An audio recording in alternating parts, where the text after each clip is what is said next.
I'm a loser, and I lost someone who's near to me. I'm a loser, and I'm not what I appear to be. Right off the bat, I'll admit that I'm not Yahtzee, nor British, nor particularly clever for deciding to review a new game by Yahtzee in the style Yahtzee perfected. I don't talk as fast, and I'm not above using digital means to dimly imitate the first-take perfect pronunciations of chained clauses, everybody's favorite reminder of how amusing British accents are does. I also have the bad habit of not using swears in situations that would be immeasurably hilarious. What I do have, though, is a cheap black fedora I purchased at Target, a history of reading British computer magazines, and fond childhood memories of playing Dizzy games. Non-credentials out of the way, it's now time to hone this laser-guided precision parody squarely at Lord Yahtzee Crowshaw's newest post-retro free-for-now game, The Art of Theft. The Art of Theft plays much like elevator action if all the elevator paths were rotated 90 degrees and turned into guards and cameras. Trilby, a thief whose origins and fate are explained in games I've never played, must steal things while escaping detection by cameras, guards, trip lasers, and probably much more in later levels I haven't gotten to yet. The game is rendered in serviceable pixel art at a nice retro low resolution, but the first thing to burn my eyes in the game is the terrible internally mixed case font used for the in-game monologue boxes. While it manages to be both mono-spaced and fixed height, it still feels like a rough gravel road on the eyes. It's bad enough to make Susan Kari spin in her grave if she wasn't still alive and making sweet tons of cash off solitaire. A better font is used for pre-game briefings, but it scrolls along slower than a snail chain to Zeno's paradox, and there's no impatience button to advance it. To assist Trilby in his heist hijinks, a multifunction umbrella is provided. It's used to move between levels in the building and to stun guards before they can hit an alarm. The umbrella seems a rather curious item. I don't suppose Trilby is often out on the film noir rain-slick streets while they're becoming rain slicks, and electrified extending umbrellas can't be particularly helpful during a downpour.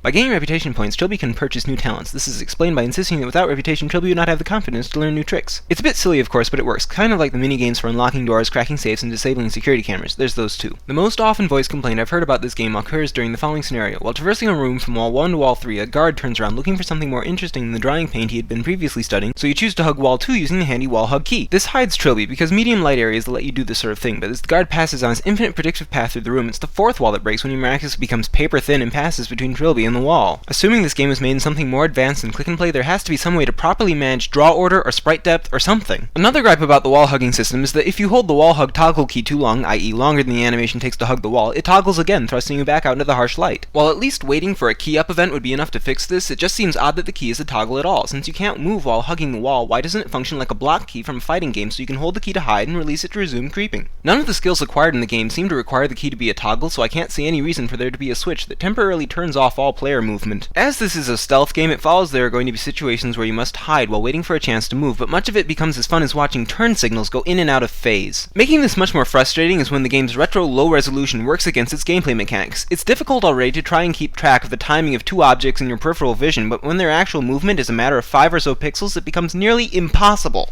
It doesn't help that the difference between a guard looking at you and a guard looking away from you is the result of swapping 4 pixels, and shrouded in darkness, the cameras only offer one little pixel shifting imperceptibly left and right. A few broader motions or even additional frames of animation would probably help, but there are limitations to pixel art. If you are detected by a guard or camera, you have about a half second in which you can hide. If you fail to find refuge, you have another short period of time to run up to the unnerved guard and tase him. But you have a limited allotment of both tases and alarms, so you can't just knock everybody out. And even if you did, all the triggered guards and cameras reactivate when you switch screens, which is a bit frustrating the first time you discover it. But to make up for it, alarms are stopped short if you run back to the other screen. I'm sure this is actually a feature or strategy, not a bug, etc. Not that losing a level is particularly disastrous, since you ninja smoke bomb teleport back to home base the moment things get too tough. This LucasArtsy and safety net is nice and all, but why can't I upgrade to use this ability for something other than just losing? Games can be saved in one of 3 available slots. This seems a rather arbitrary limitation, since it's not like I'm saving onto some 1MB console memory card. I'm saving onto a 6-drive RAID array with full distributed parity and, I mean a modest 250GB master drive. There's plenty of room, and I always enjoyed naming my saves in old adventure games. Another personal disappointment is the lack of multiplayer. I know! What on earth am I thinking? Multiplayer?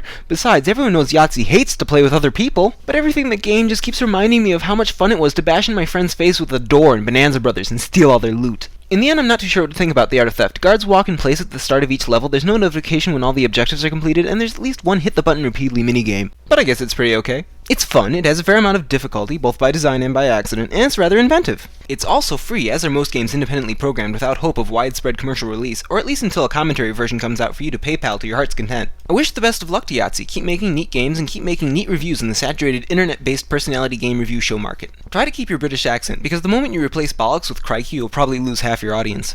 Or will that be after you critically review Spore?